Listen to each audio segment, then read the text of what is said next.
Think about it. He's thinking about it.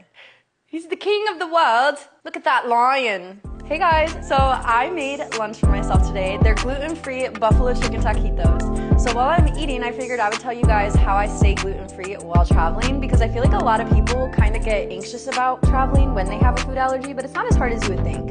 Number one, pretty obvious, eat foods that you know no matter where you're at are gonna be gluten-free. We know fruits are gluten-free, we know vegetables are gluten-free. The majority of different rices are gluten-free.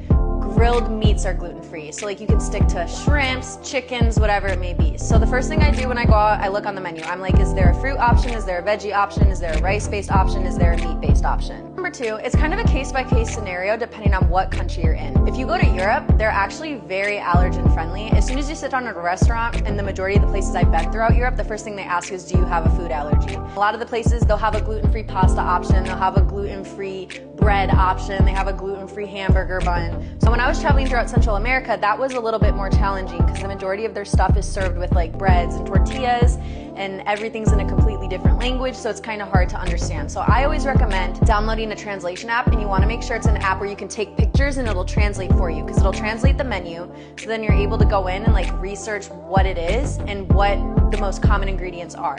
Then what I do is in my translation app, I'll put, is this gluten-free? Come to find out, a lot of people in certain countries don't understand what gluten is. So my next resort is I say, is this wheat-free? What's cool about like Central and South America is a lot of their stuff is corn-based, so you generally don't have to worry about it so much. It can be kind of unfortunate because there's a lot of things you want to try that could be gluten-free, but you're not certain. So I just say, is it worth feeling unwell over? I would rather eat something that I know will be healthy in my body so that I can enjoy my trip. When you travel, food is processed completely different in other countries. Sometimes celiac people, like fully celiac people, can eat normal pasta in Italy.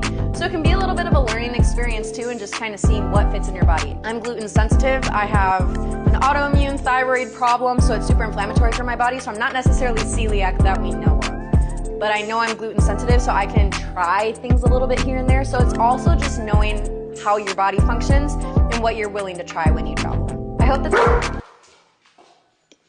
that this information helps, and it's... Mia says she hopes it helps. She says gluten-free dog food for the win. Thank you.